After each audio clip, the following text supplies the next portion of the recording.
Je m'appelle Michael Hirsch, je suis humoriste, comédien et auteur. Et mon parcours, je suis un ancien élève d'école de commerce et j'ai bifurqué vers la comédie. Et j'ai suivi l'enseignement chez Jean-Laurent Cochet pendant 2 ans et demi pour apprendre ce métier. Et puis j'ai fait aussi un petit passage par Jacques Lecoq. Et à la fin de mes études, j'ai repris ce spectacle qui s'appelle Pourquoi et que je joue en ce moment. Michael Hirsch propose un spectacle finement rodé. Avec son écriture précise, il invite ses spectateurs à se poser des questions. Ce spectacle il s'appelle Pourquoi. C'est un seul en scène humoristique qui raconte l'histoire d'un personnage qu'on va suivre de sa jeunesse à sa vieillesse, de 7 à 77 ans en quelque sorte, et que j'interprète à tous les âges de la vie. Et on le suit dans ses grands questionnements sur le monde. À chaque âge, sa nouvelle interrogation, qui l'entraîne dans une histoire absurde, qui ne répond pas toujours complètement à la question, mais des fois un peu quand même. Je termine un peu le spectacle en disant que pour moi, le meilleur ami de l'homme est son point d'interrogation. Et je le crois profondément, et encore plus aujourd'hui, finalement, parce qu'il y a beaucoup de choses qu'on admet comme des normes, comme des évidences. Et c'est justement quand il y a des évidences qu'il faut s'en méfier et se reposer des questions de pourquoi c'est si évident. Il est engagé parce qu'il est là pour dire posons-nous des questions. Et ça, je crois que c'est engagé. Après, est-ce qu'il est engagé politiquement dans l'actualité d'aujourd'hui ? Je crois pas, et tant mieux, je suis très content de ça. Je suis pas un grand fanatique d'actualité. J'aime bien l'idée que les gens d'il y a 20 ans sont pas très différents d'aujourd'hui, que les questions qu'on se posait il y a 20 ans, il y a 50 ans, sont pas forcément si différentes de celles d'aujourd'hui. Et donc si on arrive justement, c'était aussi l'enjeu de ce spectacle, que ce soit pas quelque chose de périssable trop rapidement dans le temps. Quand on est petit, on rêve, on fait des pleins sur la comète, et quand on est grand, il paraît qu'on rêve de faire des pleins à 3. Alors c'est un rêveur, c'est un personnage naïf, et puis c'est un personnage un peu impertinent aussi, et évidemment qui remet en question tout le monde qui est autour de lui. Je trouvais ça intéressant, cette idée de trajectoire d'un personnage qu'on va suivre toute sa vie. C'est quelque chose qui, moi, me touchait d'essayer de m'imaginer, moi, dans 50 ans. Et d'imaginer cette trajectoire que je pouvais avoir, parce que ce personnage, il a beaucoup de moi. C'est pas que moi, il y a des choses qui sont de l'ordre de la fiction, mais ce personnage qui se pose plein de questions sur la vie, depuis tout petit jusqu'à l'âge que j'ai aujourd'hui, je ne suis pas sorti de l'âge du pourquoi. Et donc ça me ressemblait assez et ça m'amusait de me dire, tiens, faisons le parcours d'une vie en 1h10. Et pourquoi il y a plusieurs religions, mais il n'y a qu'un seul Dieu ? Non, il y a plusieurs dieux. Ah bon ? Et ils sont copains ? Ouais. C'est vraiment l'enjeu de ce spectacle et de cette écriture-là, c'est d'essayer de créer un cadre où on part tous ensemble dans mon imaginaire au fil des jeux de mots. C'est de réussir à être en phase avec le public en termes de rythme. C'est-à-dire que les jeux de mots n'aillent pas trop vite ou pas trop lentement. Parce que quand le jeu de mots va trop lentement, ça devient le tonton relou du repas du dimanche midi. Je peux te donner mon avis, mais j'en change souvent. J'ai des avis de passage. Il y a une sorte de musicalité dans l'écriture qui fait qu'en fait, il y a un rythme qui est imposé par le texte et qui est important pour conserver l'attention du public et puis pour conserver aussi les situations que je raconte sur scène. Pourquoi être comme tout le monde ? Je veux dire, il y a déjà plein de monde comme tout le monde. Il a énormément évolué parce que moi, en tant que comédien, j'ai beaucoup évolué, parce que moi, en tant qu'auteur, j'ai aussi beaucoup évolué, et puis parce qu'entre-temps, j'ai eu la chance de rencontrer celui qui est devenu le co-auteur et le metteur en scène du spectacle, qui s'appelle Yvan Kelberac, qui est un homme absolument formidable, qui est réalisateur de cinéma, qui est scénariste, qui est auteur de théâtre, et qui a apporté justement à ce spectacle toute son expérience pour me guider sur un chemin pour que le spectacle soit encore plus fort, plus efficace. Qui sème le vent, récolte la tempête. Alors je me suis dit, c'est ça, on va semer. On va semer sur une étoile ou sur un oreiller. Au fond d'un train ou dans un vieux grenier, on va semer. Je ne pensais pas du tout en écrivant ce spectacle qu'on me dirait que c'est poétique. Et puis on m'a dit petit à petit que c'était poétique. Et j'acceptais assez difficilement cette idée que je pouvais écrire quelque chose de poétique. C'était quelque chose qui m'était totalement étranger. Pas la poésie, mais le fait de moi me sentir poétique. C'est quelque chose qui me dépasse encore maintenant. Et du coup, pour me moquer un petit peu de ça, et parce qu'il y a un passage du spectacle qui parle justement de poésie, j'ai écrit ce poème qui n'est pas réellement un poème, mais c'est plutôt des vers de Mirliton, disons, et qui raconte un petit peu ce que je pense de notre époque. Et je trouve ça important, c'est une phrase de Raymond DeVos qui dit que quand on prend la responsabilité d'emmener les gens dans son imaginaire, il faut les ramener dans le présent avec délicatesse et avec tendresse. On ne peut pas les laisser au milieu de l'imaginaire comme ça. Et je trouvais que cette phrase me parlait beaucoup et correspondait pas mal à mon spectacle. Et donc j'ai eu envie de ce poème à la fin qui nous ramène un tout petit peu délicatement, en tout cas j'essaye, sur Terre. Et d'ailleurs, quand on me dit que je les ai touchés, c'est très touchant, moi ça m'émeut à chaque fois. J'ai des retours qui sont très forts de la part du public. Manifestement, ce spectacle, depuis 2 ans que je le joue, là on en est quasiment à la 120e, il rencontre un écho très puissant chez les gens. Et ça, c'est très fort pour moi aussi parce que ça veut dire que j'ai réussi mon coup.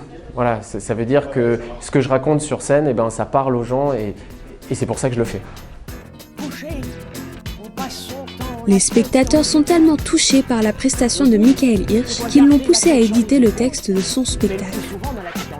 Les spectateurs à la fin du spectacle m'attendaient pour me dire « mais est-ce qu'on peut avoir le texte ?» Et donc au bout d'un moment, l'évidence c'était de le publier, ce texte, et j'ai rencontré une éditrice formidable. Et on a travaillé avec mon co-auteur Yvan Calvérac sur l'édition de ce texte qui maintenant est disponible et qu'on peut acheter à l'issue de la représentation. Ils me disent justement qu'ils prennent beaucoup de plaisir à le lire parce qu'ils revivent le spectacle et puis ils redécouvrent des choses qu'ils n'avaient pas forcément perçues au moment du spectacle parce que c'est ce que vous disiez, le spectacle est dense et il y a souvent plusieurs niveaux de lecture, donc de pouvoir avoir le texte, c'est justement ce que ça permet. Mais c'est bon, ça va, je vais choisir. Voilà, je vais choisir. Je ferai campagne dans le Jura. Je serai élu à Menton et je finirai président de la République, à Pantin. Une anecdote d'après-scène qui m'est arrivée la semaine dernière et qui m'a beaucoup touché, c'est qu'il y avait dans la salle un grand-père et son petit-fils qui étaient là. Le grand-père devait avoir environ 70 ans et le petit-fils devait avoir 12-13 ans. Et le petit-fils est venu vers moi et m'a dit « Bravo monsieur, c'est super ce que vous faites, je ne savais pas qu'on pouvait jouer comme ça avec les mots. » Alors évidemment, moi ça m'a beaucoup touché parce que je suis très heureux de pouvoir transmettre ça à des enfants et puis c'est un petit peu ce que j'ai vécu quand j'ai découvert Raymond DeVos à l'âge de 16 ans. Et puis le grand-père m'a regardé en me disant « C'est très beau ce que vous faites et ça me rappelle les humoristes de mon époque. » Ça m'a beaucoup touché de me dire que voilà, j'avais pu plaire autant à ce petit garçon et à son grand-père, ça m'émeut beaucoup. Dans son spectacle, Michael Hirsch imite Fabrice Lucchini, et ce choix n'est pas dû au hasard. Depuis longtemps, je me dis si je dois imiter des gens, autant imiter des gens que j'admire. Il s'avère que j'ai une vraie passion pour Fabrice Lucchini, et que c'est même grâce à lui que je suis rentré chez Jean-Laurent Cochet, parce qu'en fait, j'ai regardé un documentaire sur Lucchini, c'était à la fin de mon école de commerce, j'avais 23 ans, et dans ce documentaire, Fabrice Lucchini voyaient Jean-Laurent Cochet et ils discutaient ensemble de théâtre. Et ce qu'ils défendaient tous les deux, le propos qu'ils échangeaient m'a beaucoup touché et je me suis dit mais c'est exactement comme ça que j'ai envie d'apprendre le théâtre. Et donc c'est un petit peu par Fabrice Lucchini que je suis arrivé chez Jean-Laurent Cochet, que j'ai eu la chance de côtoyer ce grand maître du théâtre pendant 2 ans et demi. Et puis c'est devenu un personnage tellement extraordinaire, Lucchini, avec toujours quelque chose qui, moi, me touche énormément, c'est être un interprète, c'est-à-dire c'est être au service des auteurs. Et c'est ce que Jean-Laurent Cochet a transmis à Fabrice Lucchini et m'a transmis à moi aussi, cette envie de transmettre des grands auteurs. Et ça m'amusait beaucoup dans ce spectacle à un moment de pouvoir interpréter Fabrice Lucchini. Depuis qu'il est petit, Michael Hirsch est attiré par la scène. Sa passion pour la langue française ne date pas non plus d'hier.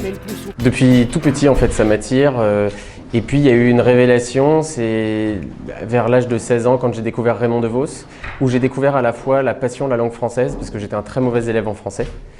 Et donc, j'ai découvert ce plaisir de jouer avec les mots, que la langue française pouvait être ludique, et que ce n'était pas seulement des règles de grammaire et d'orthographe. Et puis, ça m'a aussi donné très envie de faire ce métier parce que j'admirais beaucoup Raymond DeVos en le voyant sur scène, je trouvais ça assez extraordinaire.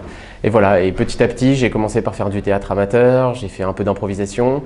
Et puis, après Raymond DeVos, il y a eu Pierre Desproges que j'ai découvert un tout petit peu plus tard. Et petit à petit, comme ça, je suis remonté le long de cette grande tradition d'humour de mots qu'on a en France. Avant Raymond DeVos, c'est Pierre Dac, et puis avant Pierre Dac, c'est Sacha Guitry, c'est Octave Mirbeau, c'est Alphonse Allais, tous ces grands auteurs-là qui sont dans cette tradition de l'humour de mots, de ceux qu'on appelait en fait au début du XXe siècle les hommes d'esprit. Et moi, ça m'a fasciné. D'abord, ils me font beaucoup rire. Et puis, en fait, petit à petit, c'est un petit peu comme une gymnastique d'esprit, c'est-à-dire que mon esprit s'est fait à ça, au jeu de mots, et donc j'ai en permanence dans la tête un mot qui essaye de rencontrer un autre pour créer un jeu de mots. Michael Hirsch est à retrouver sur scène, mais aussi sur YouTube. Il y propose des vidéos intitulées « L'être ou ne pas l'être ». C'était une envie en fait depuis un certain temps de créer du contenu autour de thèmes d'actualité. Parce que le spectacle parle justement de quelque chose d'assez universel, le fait de se poser des questions. Et puis j'avais envie de parler de thèmes d'actualité sans rentrer dans de l'actualité très chaude. Et voilà, et ce qui est formidable avec YouTube, c'est qu'aujourd'hui on peut le faire, voilà, il suffit d'une caméra, d'un micro, d'un logiciel de montage, et on peut faire ses propres vidéos, les publier et les partager avec des internautes, des viewers, comme on dit. Voilà, c'est comme ça qu'est née cette idée de cette chaîne qui s'appelle L'être ou ne pas l'être. Si je t'écris aujourd'hui, cher Monsanto, c'est parce que tu n'as toujours pas compris que je ne voulais plus de toi. Je vois bien tes petites manigances. Tu laisses des traces de toi partout. Dans mes produits ménagers, dans mes yaourts et même dans mes chewing-gums. Je vais donc tirer un trait définitif sur notre histoire et te rendre tous les cadeaux et les souvenirs que tu m'as laissés depuis tout ce temps. À commencer par l'agent orange que tu m'as ramené de ton voyage au Vietnam.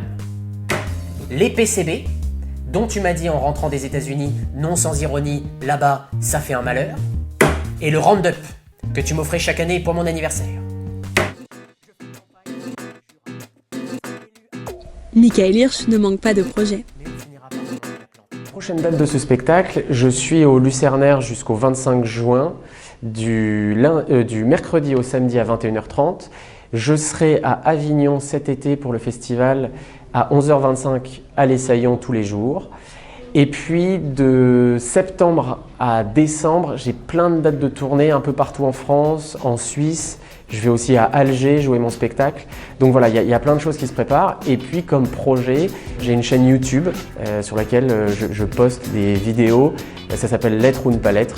Donc ça, c'est un gros projet sur lequel je publie des vidéos. J'essaye de publier toutes les 2-3 semaines une vidéo. Et il y a plein d'autres choses qui sont en cours dont je ne peux pas encore vous parler, mais qui sont des très très belles surprises qui devraient arriver très vite. Et venez, c'est l'argument définitif, il faut venir découvrir ce spectacle. J'ai donné plein d'arguments avant, j'espère que ça les aura convaincus.